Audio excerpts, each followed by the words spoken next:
जीवन में एक सितारा था, माना वो बेहद प्यारा था। वह डूब गया तो डूब गया, अंबर के आनंद को देखो। कितने इसके तारे टूटे, कितने इसके प्यारे छूटे। जो छूट गए फिर कहाँ मिले। पर भूलो टूटे तारों पर, कब अंबर शोक मनाता है, कब अंबर शोक मनाता है। धनंजय तिवारी भोजपुरी के पूर्वा के एगो ऐसन लाल रहना ये जबले जिए ना अपनी मातृभाषा से, अपनी माई भाषा से खूब खूब प्यार केना आ ओकरा खातिर तन मन धन से समर्पित रहना।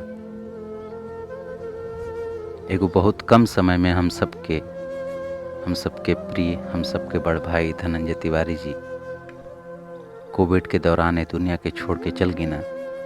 आई देखल जाओ उनका जीवन पे आधारित आज उनकी पहला पुण्यतिथि पर ई फिल्म।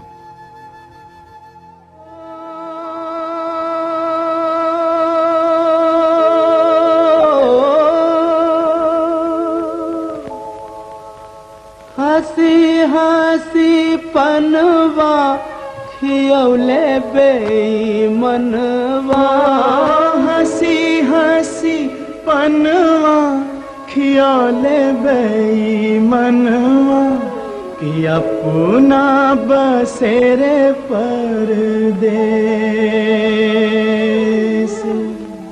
कोरी रे चुनरिया में दगिया लगाई गईले, मारी रे करजवा में ठेस।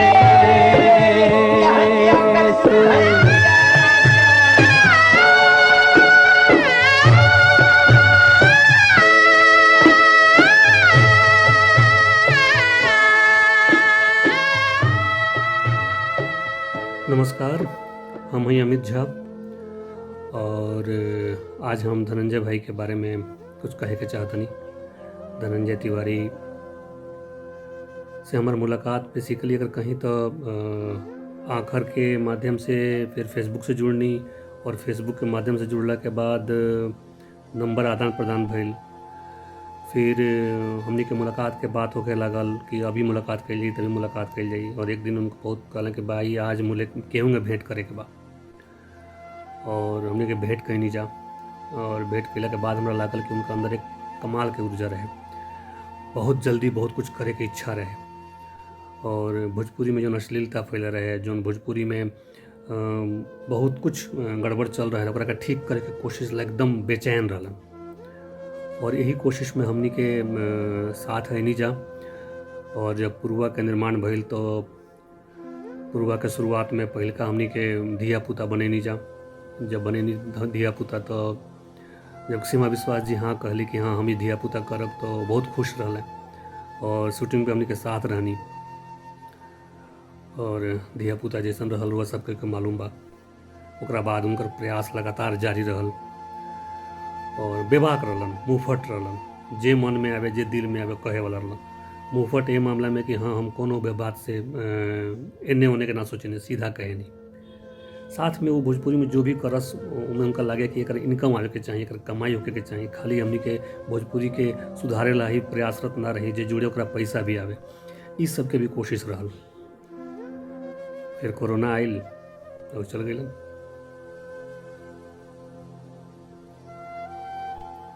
ठीक बा, धन्यवाद।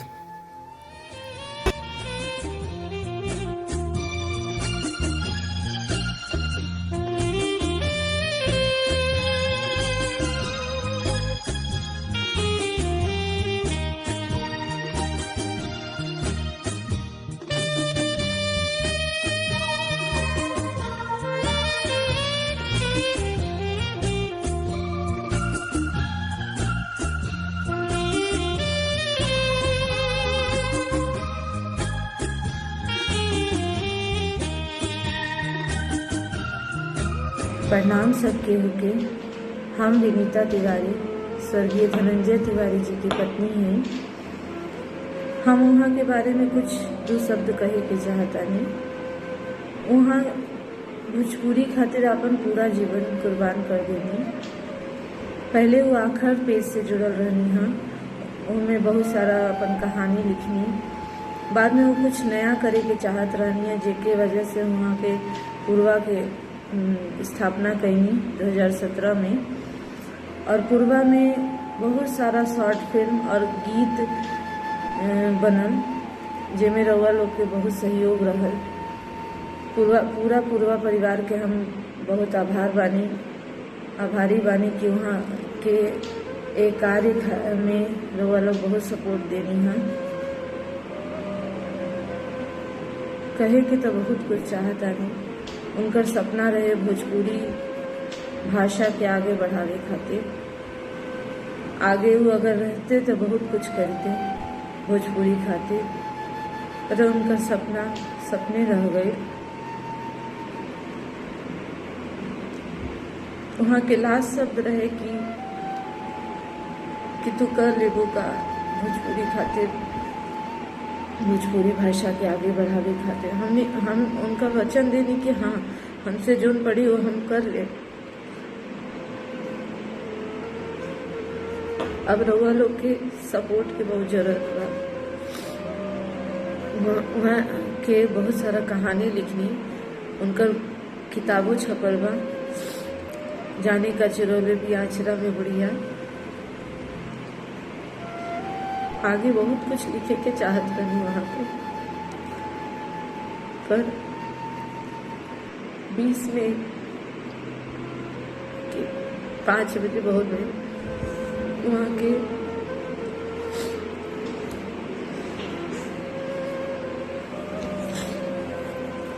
कोविड की वजह से देहांत हो गए। 1 महीना के बहुत मशक्कत के बावजूद भी हमने के वहाँ के बचा न सकी। हम पूरा परिवार के बहुत आभारी बानी कि वहाँ के बचावे खातिर पूरा परिवार जुटल रहे। अब भोजपुरी के आगे बढ़ावे खातिर रउआ लोग के सहयोग के बहुत जरूरत बा। जय भोजपुरी। धनंजय भाई का कहल जाए, उनका बारे में शब्द खोजल मुश्किल हो जाला। हमरा याद बा 2017 के बात हुई, जब हमारा पास फेसबुक पर एगो पिंग आइल। हाय बोलनी, ऐसे जवाब आइल कि हमनी के एगो सिनेमा बनावता ऐसन शॉर्ट फिल्म, आ ओकरा खातिर सहयोग की जरूरत बा सब भोजपुरिया वासी से। थोड़ा सा अजीब लागल, लेकिन बातचीत के सिलसिला आगे बढ़ल। देखते देखते भोजपुरी के प्रति हम कभी सोचले भी ना रहनी हो कि हमरा इतना अगाध प्रेम हो जाई। तबले हमरा भोजपुरी से प्रेम रहे, लेकिन एकरा खातिर एकदम एकजुट हो के या कुछ करे के बा वैसन भावना ना रहे। लेकिन हम धन्यवाद दें उनका कि भोजपुरी के प्रति इतना प्रेम हमरा अंदर जगौले। देखते देखते हमरा हिसाब से बुझाता कि 6 महीना भी ना बीतल हुई, हम कब पूर्वा के एगो अभिन्न अंग बन गई नहीं हमरा खुद भी पता ना चलल। चमत्कार टाइप की हुई। हमरा के हमेशा हमरा से बड़ रहनी, लेकिन जब भी कोई बात हो के खाली सलाह जरूर ले, कुणाल भाई। सोचे नहीं कभी कभी कि शायद ये आवाज़ फिर से सुने के मिली तो है कुणाल भाई। अब नियति के खैर, अब यह बा हमनी के मन में, पूरा परिवार के मन में, कि उनकर जौन इच्छा रहे भोजपुरी के एक सम्मान दिलाओ, भोजपुरी के उस सम्मान मिलो। पूर्वा ओकरा में आपन एक महत्वपूर्ण योगदान देवे। काल अगर भोजपुरी के एक अच्छा स्तर पर रखे खातिर कुछ गिना चुना प्लेटफॉर्म के नाम आवे तो हमें पूर्वा के नाम जरूर आवे। उनकर भी सपना रहे। पूर्वा परिवार के हर एक आदमी आज उनकर इस सपना के जियता। कोशिश रही कि आगे भी पूर्वा के जौन उनकर इच्छा रहे वो सब पूर्वा के प्लेटफॉर्म के तहत पूरा करी जाए। जय भोजपुरी। अनफॉर्चुनेटली धनंजय भैया से हमारा मुलाकात के वो फेस टू फेस ना हो पावल। हमने के सोशल मीडिया से ही कनेक्टेड रहनी जा। धनंजय भैया और पूर्वा के बारे में हमके पता चलल सिंगापुर में विनोद भाई के थ्रू, और फिर विनोद भाई हमके कनेक्ट करल रहने कुणाल भाई से और धनंजय भैया से। तो चूंकि हम हमारे YouTube चैनल बात हम हिंदी में या भोजपुरी में भी ब्लॉगिंग करनी, तो कई बार हमके धनंजय भैया बोलस कि भोजपुरी में ब्लॉगिंग कर, हिंदी में तो सब लोग ब्लॉगिंग करते ही बाटे, भोजपुरी में कंटेंट कम बा, अच्छा कंटेंट कम बा, तो कोशिश कर कि भोजपुरी में कुछ बनाओ।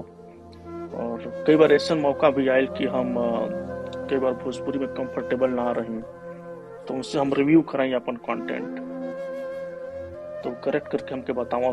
धनंजय भैया का हमेशा एक पॉजिटिव अप्रोच रहे कि आप कहाँ जहाँ भी बानी, कहीं भी बानी, कोनो भी प्लेटफॉर्म पे बानी, भोजपुरी का अच्छा काम हो, क्लीन कंटेंट बनो।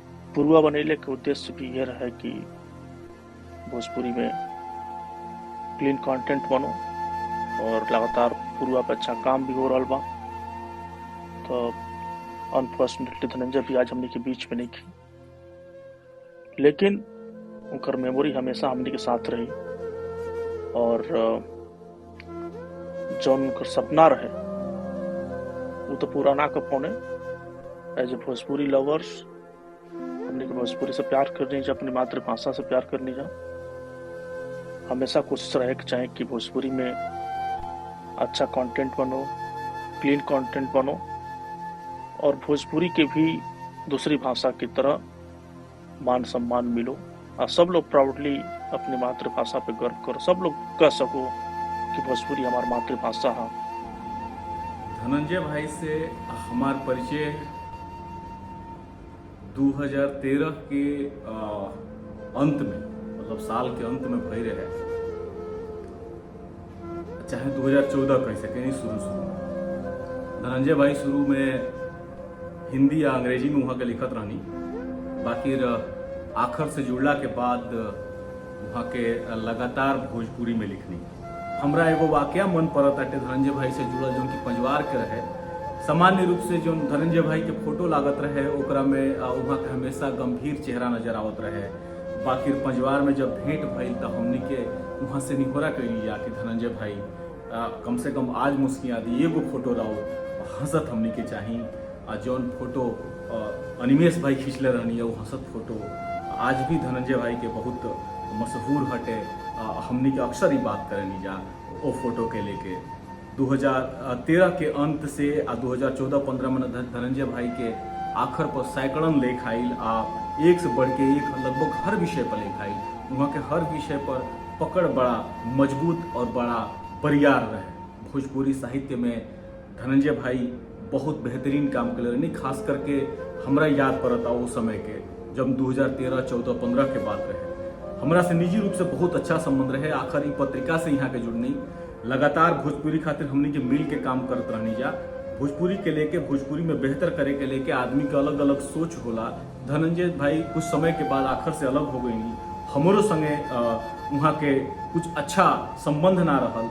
बाकी आज हम धनंजय भाई के हर वो चीजन के याद करतनी जौन की भोजपुरी भाषा और साहित्य खातिर हमनी के बीचे जौन भाव रहे वो चीज के लेके जौन एगो बेहतर रूप बना रहे, बेहतर भाव बना रहे, ओ के हम आज कहल चाहतनी। हमरा याद बा शंभुनाथ सिंह जी के एगो कविता जौन के हम अक्सर बात करेनी, समय की शिला पर मधुर चित्र कितने, किसी ने बनाए किसी ने मिटाए, किसी ने लिखी आंसुओं से कहानी, किसी ने पढ़ा किंतु दो बूंद पानी।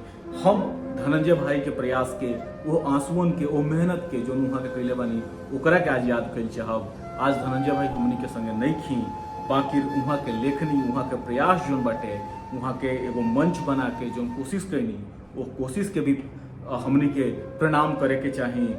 वहाँ के जो सोच रहे भोजपुरी भाषा के लेके, अपना मातृभाषा के लेके, वो चीजन के हमनी के आगे लेके बढ़े के चाहिए। आज हम धनंजय भाई के याद करतानी, अब पंजवार वाला उहे मुस्कियात चेहरा हमरा आँखी के सोझा बाटे। धनंजय भाई वो बहुत याद आवेनी कसम से। बहुत बहुत याद आवेला। मित्रता भी हमरा याद आवेला। और रउआ साथ छोड़ के गनी, एकरा बावजूद भी रउआ आज भी हमने के याद में बानी। रउआ के बेर बेर हम अपना ये मित्रता के हम नमन करतनी, मित्रता के प्रणाम करतनी। धनंजय भाई, धनंजय भाई हमार परिचय लगभग 7-8 साल 2013 से जब से फेसबुक में हम घुसनी तो भोजपुरी खोजे के चक्कर में आखिर पेज पर परिचय भैल उनका से। तो ये टिप्पणी में सवाल जवाब बहुत रहे कभी कभार। फिर आखिर खातिर लिखे के भी आग्रह हुए कैले रहले। वो कविताएं रहे काहो पी के फिल्म आए रहे। तब का कहल जाओ धनंजय भाई के बारे में, मतलब इतना अचानक छोड़ के निकल गए, बड़ा दुख होला कबो कबो सोच के। लेकिन उनकर जौन व्यक्तित्व रहा, उनकर भोजपुरी खातिर जौन समर्पण रहा, भोजपुरिया समाज खातिर, ऊपर हमने के अक्सर चर्चा हुई। बीच में जब पूर्वा के गठन भइल 2017 से 19 तक लगभग सक्रिय हमने के सहयोगी रहनी जा। बहुत कुछ भइल, बहुत कुछ निर्माण भइल। तो उनकर संकल्पना पूरा एगो सामाजिक उन्नति के लेकर रहा कि स्पोर्ट्स पर हमने के ध्यान दी जाए, एगो NGO बनो जाना से सामाजिक काम भी होके भोजपुरी क्षेत्र में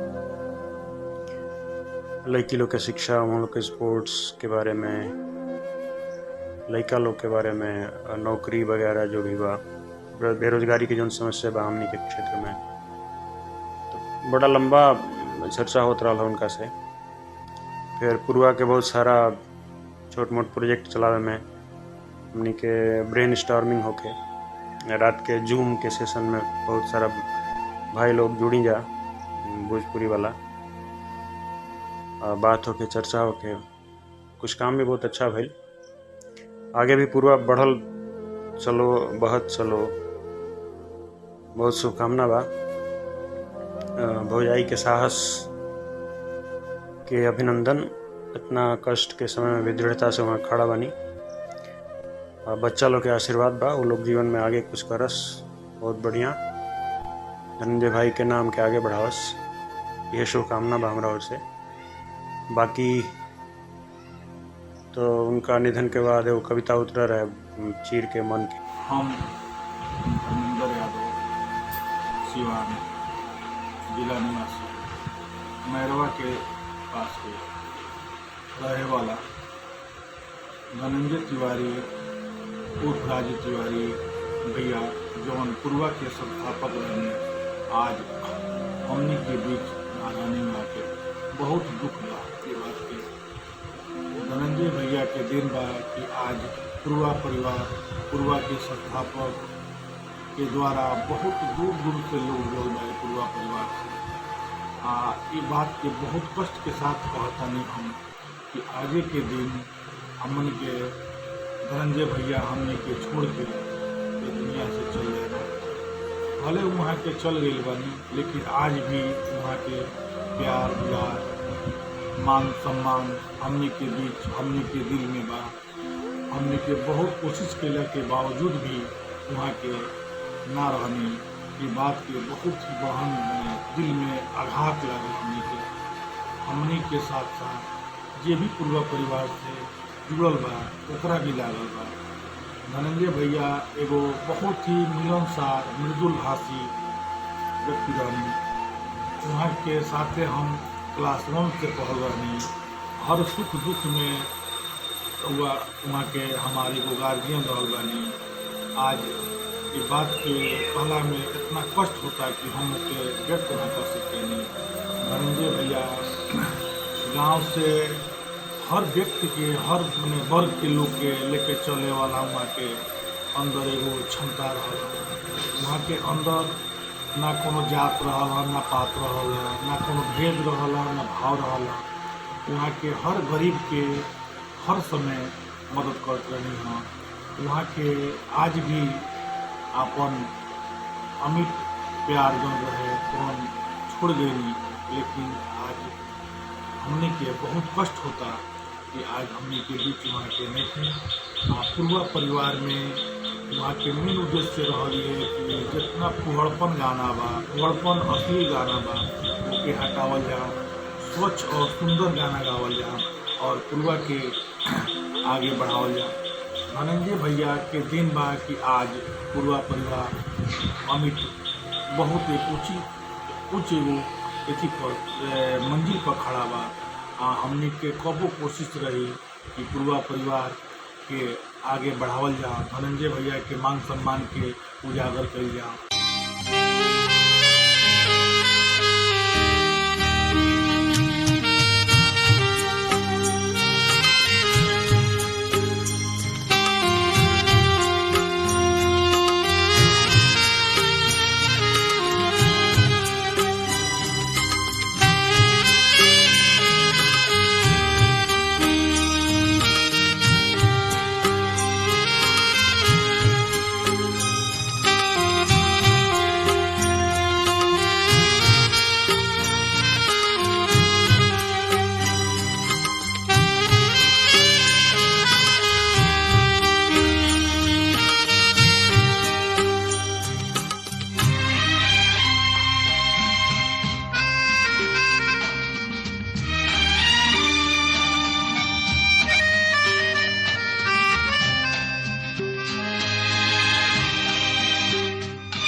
धनंजय भैया से हमार जान पहचान फेसबुक के माध्यम से भई रहे।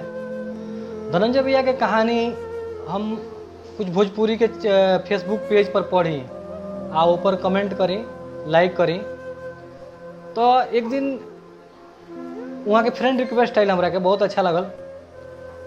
ओकरा पहले हम भोजपुरी से रिलेटेड कौन मुहिम में ज़्यादा जुड़ल ना रहनी, फिर भी भोजपुरी के पसंद करी, कहानी पढ़ी। एक दिन का बोल कि फ्रेंड रिक्वेस्ट आयल, फिर चैटिंग शुरू भइल। फिर एक दिन वहाँ के हमार नंबर मंगनी या बातचीत भइल। कहनी कि भोजपुरी के सलील बनावे खातिर एगो बहुत बड़ा आंदोलन होके जा रहा बा, आंदोलन बा, वो में रउआ जुड़ल चाहतनी। हम कह दनी हाँ बिल्कुल जुड़ल चाहतनी। ओकरा बाद बातचीत के सिलसिला शुरू भइल। 2 बार हमने के मिलबो कहीं नहीं जाए। एक बार रामगढ़वा में मिल रहने जाए, और एक बार हमारा गृह जनपद गोपालगंज में एगो शादी समारोह में वहाँ गए रहनी, तो वहाँ मुलाकात भई रहे। हम इतना दिन में जान पौनी धनंजय भैया के, बिल्कुल साफ सुथरा इंसान, एकदम मुंह पर बोले वाला, केहू के अच्छा लगे चाहे बुरा लगे, एक कोनो वहाँ के गम ना रहे। माई भाषा के लेके वहाँ केहू से कॉम्प्रोमाइज करे के तैयार ना रहे। केहू से दू हाथ हो जात रहे, कोनो दिक्कत ना रहे। अभियो बुझाला कि फोन आइला, केहू कहता कि विजय भाई का हाल चल बा, काहे बोल सुस्त हो गए बानी लोगिन, एकदम कोनो एक्टिविटी होत नहीं है। हुरपेटी हमने के, फिर हमने का बूस्ट करें, हमने का फिर से अपना रफ्तार पकड़ ले जाए। आजो हमरा बुझाला कि हमरा व्यक्तिगत जीवन में भी एगो कोना सुन हो गई। वैसा आदमी भइल बहुत मुश्किल बा भोजपुरी में, एकदम भोजपुरी खातिर जे जिए मरे। धनंजय भैया जहाँ भी हुई हमार प्रणाम पहुँचे, भगवान वहाँ के खुश रखस। हम सुरेंद्र कुमार पांडे, बिहार के आरा बक्सर के रहे वाला रिटायर्ड फौजी बनी। हमने के फौज में भी भोजपुरी के झंडा ऊंचा रखे रही है। बाकी रिटायर भी लगे बाद में गांव घर के स्थिति देख के, भोजपुरी के हालात देख के बड़ा क्षोभ होते रहे कि अब भोजपुरी ना बाची। यही बीच में जब बड़का मोबाइल हाथ में आई 2017 में, अब फेसबुक पर अकाउंट खुलल तो धनंजय जी के वो कहानी ओकरा में मिलल, बड़ा अच्छा लगल। आ ये बुझाइल कि भोजपुरी के भी धरोहर बाल हो गई। वो कहानी के हम लाइक कईनी, अभी कमेंट करे ना होत रहे। फिर दूसरका कहानी आई, वो पढ़नी, वो अच्छा लगल, ओकरा पर कुछ कमेंट कईनी। धनंजय जी हमरा के मैसेंजर पर मैसेज कईनी कि सर प्रणाम, और वह कहाँ के बानी। हम जवाब देनी, बताऊनी। वह कहनी कि वह पूर्वा से जुड़ जाई। हम कहनी कि आंशिक रूप से तो हम जुड़ल बनी, हमें मालूम ना रहे कि पूर्वा का है। आंशिक रूप से तो हम जुड़ल बनी, विधिवत जोड़ दी। तो वहाँ कहनी कि जुड़े के कुछ प्रक्रिया बा, ओकरा के पूरा कर लेना ठीक बा, पूरा कइल जाई। तो पहिलका घर हमार पूर्वा रहे भोजपुरी के। धनंजय जी के बारे में हम का बताई, इतना भोजपुरी खातिर यहाँ के अगहर रही, आगे सोच रहे यहाँ के। हम तो अनपढ़ रही, कम पढ़ल लिखल। हमरों के यहाँ के लिखे सिखा देने कि भोजपुरी में कुछ लिखी, संस्मरण लिखनी, हाँ बढ़िया लगे लगल। आज यहाँ के हमने के बीच में नहीं खी, बड़ा दुख होता। यहाँ के बहुत कुछ आगे बढ़ावे के सोच में रहे, जो उनकी पूरा ना हो पावल, का कहल जाओ। लेकिन आज भी हमारा तो यह लग रहा कि अगल बगल में कहीं धनंजय बानी हमनी के। हमारा बुझाता कि भगवान अगर कहीं बानी तो उनको बढ़िए आदमी के पहले जरूरत पड़ता। यही से जल्दी धनंजय भाई के बुला लिहनी, का कहल जाओ, होनी अपना हाथ में नहीं है। सबसे पहले पूर्वा परिवार के हमरा तरफ से बहुत बहुत प्रणाम और नमस्कार बा। पूर्वा परिवार के संस्थापक धनंजय तिवारी, जे कि अभी हमने के बीच में नहीं खान, उनकर पिछला साल मई 2021 20 मई 2021 में कोविड के बीमारी के वजह से देहांत हो गई। उनके परिवार के द्वारा बहुत प्रयास भइल कि वो बच जास, लेकिन शायद विधि के ही मंजूर ना रहे। और इस सब सुन करके हमरो भी मन बहुत व्यथित बाटे। धनंजय तिवारी हमार बहुत खास मित्र में से रहा। अगर हम उनके दूसरा शब्द में कहीं तो वो मित्र ना, हमारी परिवार के एगो सदस्य रहा। कैसे कि जो उनकर हमरा प्रति व्यवहार, हमरा प्रति चिंता रहे, के वो परिवार के ही आदमी कह सकेला। धनंजय तिवारी बहुत मिलनसार और ईमानदार व्यक्ति रहे हैं। उनका समाज से बहुत प्रेम रहा और समाजों के उनकरा से बहुत प्रेम रहा। जितना वो समाज के पसंद करते रहे हैं, समाज ओकरों से ज्यादा उनकरा के पसंद करते रहे। आज वो हमने के बीच में नहीं खान। धनंजय तिवारी शुरू से ही अश्लीलता के खिलाफ रहल बने। अश्लील भाषा, अश्लील गाना, एकर वो विरोधी रहल बने। यही खातिर एगो पूर्वा परिवार के वो स्थापना कैले, लेकिन उनकर ई सपना अधूरा रह गए। हमनी के ई प्रयास रहे कि चाहे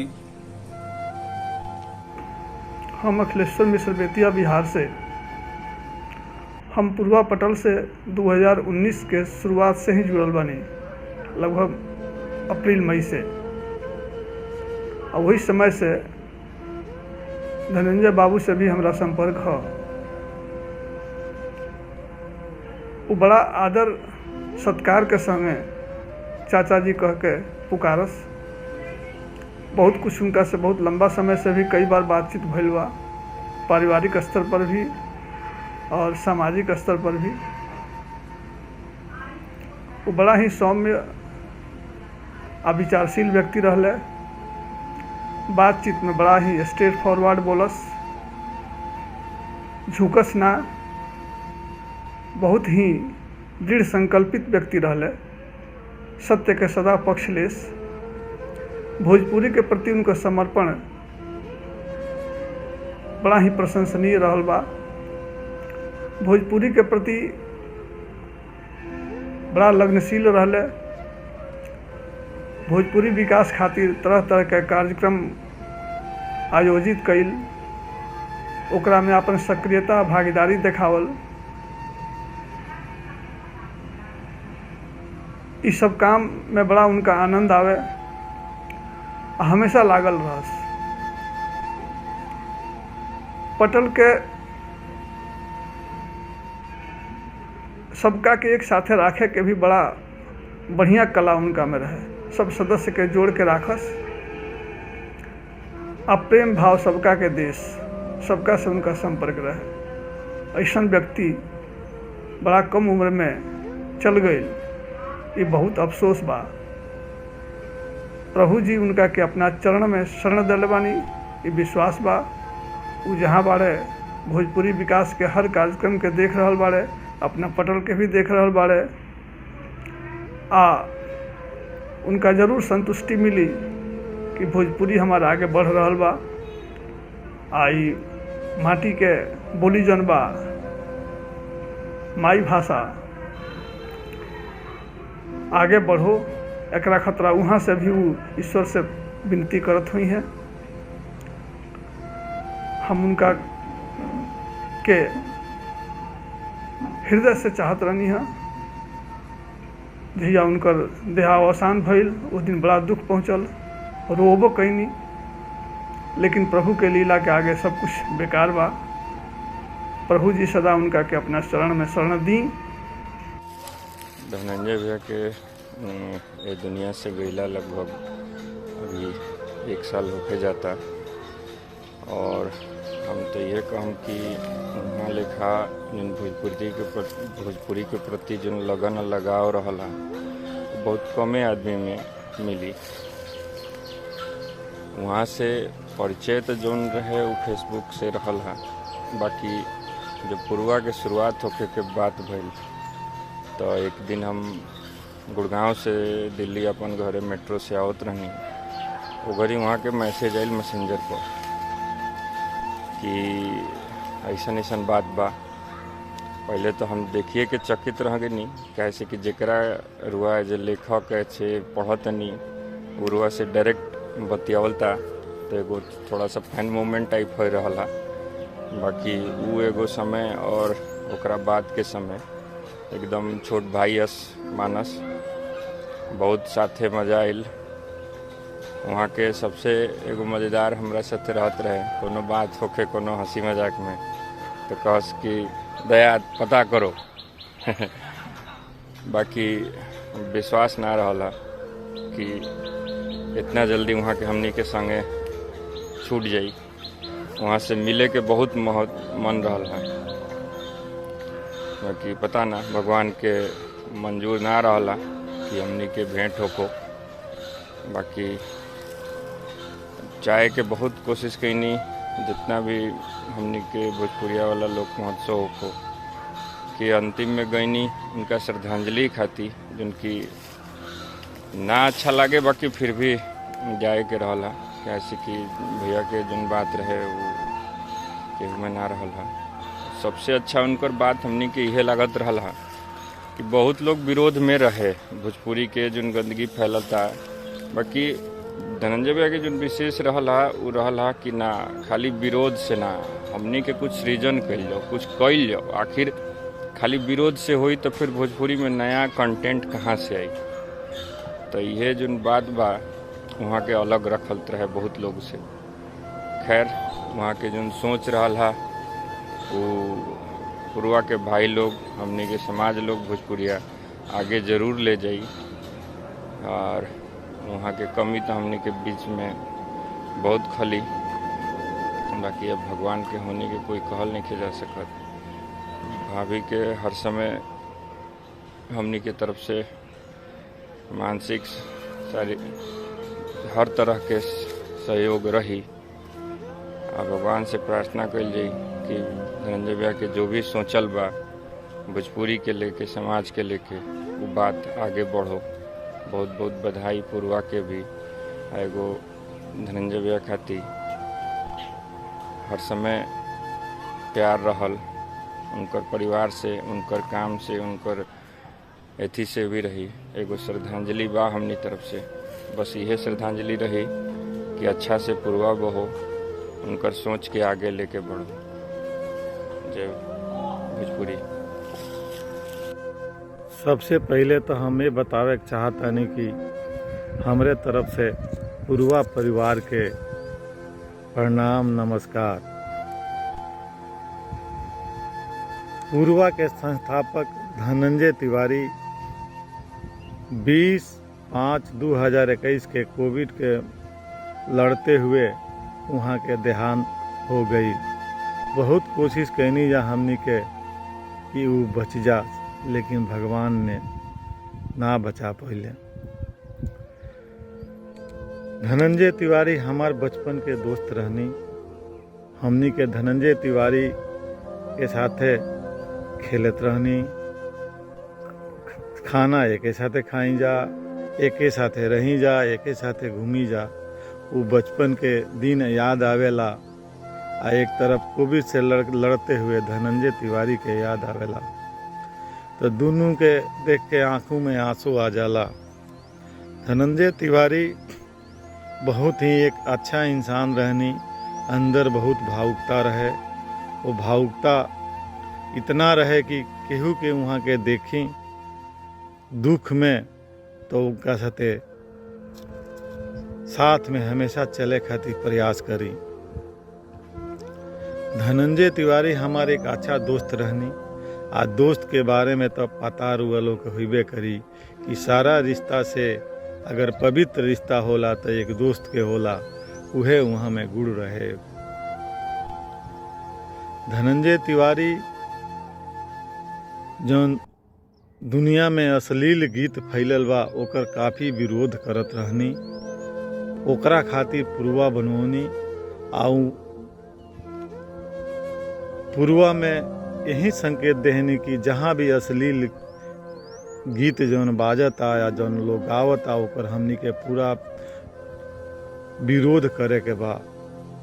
लेकिन आज के दुनिया में तो वहाँ के नईखी हमनी के बानी जा तो हमनी के सभी लोग मिल करके अश्लील गीत के विरोध करे के बा और पुरवा संस्थान के आगे बढ़ावे के बा। धनंजय तिवारी एक बेर याद आवता हमरा कि हमरे गांव के बगल में एक आदमी के तबीयत खराब रहे। वो दिल्ली में कैंसर में जूझ रहत रहले। उनका खातिर पैसा भेजले रहनी। इतना वहाँ के मतलब दिल में अंदर प्यार और मोहब्बत रहे कि 20,000 रुपया भेजले रहनी। हमरा वो दिन याद बा। नाम जय भोजपुरी। आज के दिन रहे जौन नियति जौन काल हमनी के प्रिय धनंजय भाई के छीन के अपना लगे लेके चल गए। धनंजय भाई के बारे में बोलल हमरा नियन तुच्छ आदमी खातिर सूरज के जैसे दिया दिखावे के समान ही बा। धनंजय भाई बहुत आगे के सोच रखे वाला व्यक्ति रहन। एक तरफ जब भोजपुरिया समाज मात्र अश्लीलता के विरोध करत रहे, विरोध खातिर काम करत रहे, धनंजय भाई वो बेरा विकल्प तलाशे के बारे में काम करल शुरू कर दिल रहन। कैसे एक एक फूल के जोड़ के माला बनावल जाला और ओह माला के कैसे भोजपुरिया जोन हमनी के माई भाषा भोजपुरी बाड़ी उनका खातिर न्यौछावर करे खातिर कैसे लोग के जागरूक कइल जाला, ओकरा में उत्साह भरल जाला, ओकरा खातिर काम करत रहन। बहुत सारा काम छोटा छोटा से लेकर के लघु फिल्म से लेकर के आयोजन आसनसोल होके चाहे चंपारण होके चाहे और भी छोटा मोटा हो चुकल रहे शुरू। अभी बहुत सारा लक्ष्य निर्धारित कैले रहन वो पूर्वा खातिर या भोजपुरिया समाज खातिर। बहुत बड़ा अन्याय कैले बड़े भगवान हमनी के साथ है कि उनका के असमय हमनी के बीच से लेके चल गए। खासकर कोरोना महामारी ऐसे तो बहुत लोगों के लेके चल गई, लेकिन जितना अल्प आयु में जितना अपन रिस्पॉन्सिबिलिटी अपन दायित्व छोड़ के उचल गए, खाली अपन घरेलू ना बाल बच्चा और पत्नी के ही ना बल्कि सामाजिक दायित्व भी उनका पर बहुत रहे और वो बहुत कुछ करे के चाहत रहन। लेकिन हमारा विश्वास बा कि बाकी सदस्य जन पूर्वा के बारे वो उनकर जो सपना रहे ओकरा के पूरा करे खातिर अपन प्रयास करत रही हैं, काम करत रही हैं। जैसे चंपारण के पिछला बार कार्यक्रम के करके आगाज के लिए बड़े कि हाँ वहाँ के जहाँ बानी वहाँ से भी देख के कहत हो हम कि हाँ हमारा ना रहला पर भी काम चालू बा, वो चालू रही, आगे बढ़ो, यह शुभकामना बा। धनंजय भाई के नमन बा, शारदा श्रद्धांजलि बा, नमन, प्रणाम।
कभी कभी ऐसा सिचुएशन आवेला कि आदमी कुछ कहेला की स्थिति में ना रह जाला।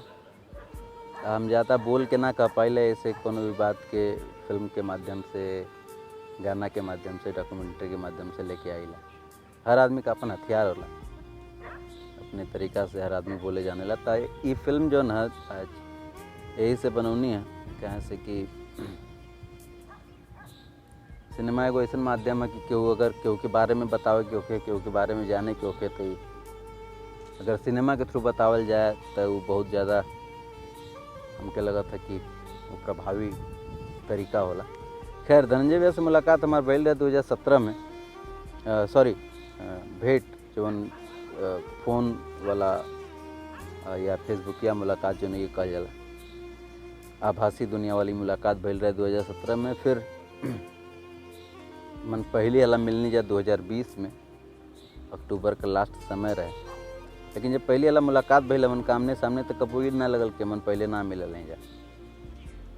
इतना काम साथे भइल रहे भोजपुरी के लेके पूर्वा खातिर, अपने आप में बहुत अलग एगो अनुभव है। फिर बोली आदमी तो बहुत बोल दे। एक समर्पण शब्द होला कि कोनो चीज़ खातिर लोग कहला कि हम तन मन धन से समर्पित हैं। एकमात्र हमके आदमी ऐसा लोग ना धनंजय तिवारी भोजपुरी खास तौर से जौन अश्लीलता मुक्त अभियान जगह जगह चलत बा में, जे सचमुच तन मन धन से भोजपुरी खातिर लगल रहन, शारीरिक रूप से भी, मानसिक रूप से भी और आर्थिक रूप से भी, हमेशा भोजपुरी खातिर जबले रहना तबले करत रहना।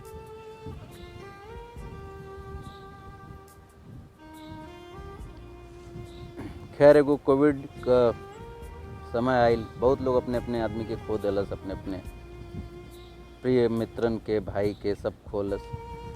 ए बीच धनंजय भाई भी चल गई ना। लेकिन होला ये ना कि जे आदमी अपन केहू अपने अच्छा काम से याद कर जाला, केहू अपने बुरा काम से याद कर जाला, केहू ऐसे ही याद कर जाला, केहू याद भी ना कर जाला अपने जइले के बाद। लेकिन जब ले भोजपुरी का नाम रही, जब ले भोजपुरी में गंदगी के खिलाफ आवाज़ उठत रही, तब ले नाम जो ना एक ऊपर लेवल पर बुलाई, जेका नाम है धनंजय तिवारी। बस आप लोगों से ये कहे के कि जवन उनका सपना रहे पूर्वा के भोजपुरी के लेके, कि पूर्वा बढ़ो, भोजपुरी बढ़ो, अलग तरीके के फिल्म बनो, अच्छा अच्छा गाना बनो, अच्छा अच्छा साहित्य लिखाओ, कविता कहानी लिखाओ भोजपुरी में। और मैंने आपके तरफ से जितना हो सका था उतना बेहतर करे की कोशिश करी, फिल्म बनाई, गाना गाई, अच्छा साहित्य लिखी, अच्छा कहानी लिखी। ना हो सके तो अच्छा कहानी पढ़ी, अच्छा गाना सुनी, अच्छा फिल्म देखी या दिखाई लोगन के। अपना अपना हिसाब से हमके लगा था कि आप लोग की तरफ से अगर श्रद्धांजलि देवे का बात हो के धनंजय भैया के, तो ऐसे बढ़िया श्रद्धांजलि और कुछ ना हुई। बाकी फिर ये फिल्म के भी देखी और लोगन के दिखाई, अपने जाने वाले लोगन के इहो बताएं कि धनंजय तिवारी जैसन के वो आदमी रहल जे बहुत बेहतर कैलस अपने जिला भर में। आपने जइला के बाद एगो ऐसा टीम छोड़ के गल जे लगातार भोजपुरी खातिर अच्छा करत रहे। बहुत याद आए धनंजय भैया। कौनी करनवा धैली, कौनी करनवा धैली, ई जोगिया के भेष बाबू, छोड़ के भवनवा काहे अइली परदेश बाबू, छोड़ के भवनवा काहे अइली परदेश। कौनी करनवा धैली ये बाबू, कौनी करनवा धैली ई जोगिया के भेष बाबू, छोड़ के भवनवा काहे अइली परदेस। कैसन हउवे उ बाप मतारी कौनी करनवा दिहली घर से निकाली कि कौनो मनवा में ये बाबू कि कौनो मनवा में लागल बाठेस बाबू छोड़ के भवनवा काहे अइली परदेस बाबू छोड़ के भवनवा काहे अइली परदेस।